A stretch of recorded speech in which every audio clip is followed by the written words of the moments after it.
CEO, Dara Khosrowshahi, says he's not happy with how long it takes to pick up riders. Really? Newsflash here, buddy. You pay the people better, and your people will be picked up in time. Very, very simple formula, Dara. Happy with rider wait times and prices. There are some customers speaking yesterday at JP Morgan's conference. Dara Khosrowshahi is saying that demand for rides is outpacing supply. He said ETAs are higher than we want them to be. Surge level prices have increased as we have not seen driver supply keep up with the demand growth in the United States. And Khosrowshahi is saying the numbers are improving as more people get vaccinated. Both Uber and Lyft have said the supply and demand issues would press on business in the second quarter and would see a recovery in the third quarter. But I didn't appreciate, guys, how many drivers had actually effectively turned their cars back, effectively at undone leases and the like, stopped renting the cars or whatever they were doing, and therefore getting them back on the road. It's not just getting them to drive. It's actually, in some cases, getting some of those same drivers to be driving, plus whatever you think the actual surge in demand is, which might even be at levels that could turn soon to be higher than they were pre-pandemic. And so you sort of have this really remarkable mismatch right now, and how quickly that gets resolved is quite something. I don't know if you guys are using Uber these days, but the surge pricing is real. It is in effect, and rides that used to cost 18 or 20 bucks are oftentimes 3 times that. So meantime, Tesla announcing... You need to prepare too for when you're going to go. I don't use it, but my son was using it the other day, and we panicked because we thought you could get there by this time, but then when you looked at the 2 different cars and what their estimated time was, it's like, whoa, wait a minute, maybe I'm going to have to drive you. So that's what happens when you need... Buddy. How many EVs are you going to need in California, Becky? You were talking about that yesterday. What happens when 90% of the miles, the drivable miles by 2030, which sounds like a long way away, but it's 9 years, and that's 90% of your drivable miles within 9 years. It's already hard, and they're not even mandating any EVs at this point. And it's hard to get cars and drivers, so I don't know how that's going to work.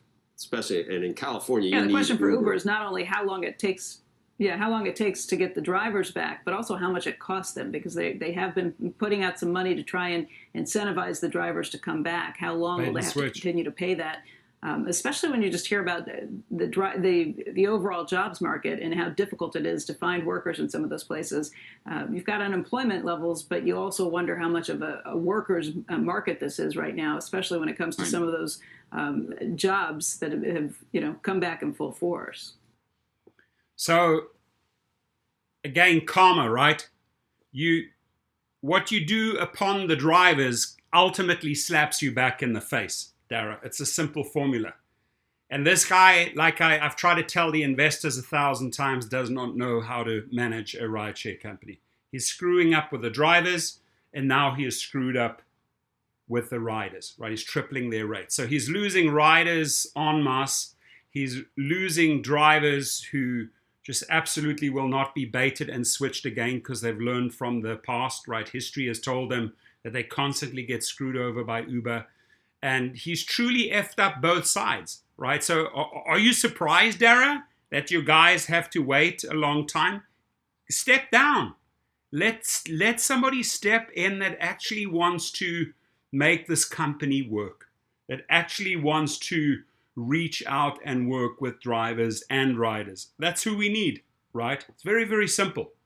But karma has paid back Uber big time. Now, I do want to give a shout out to my sponsor, Curial. Awesome young team. They have an app called Curial. Anything delivered, sushi, pizza, dry cleaning, beer, whatever you want.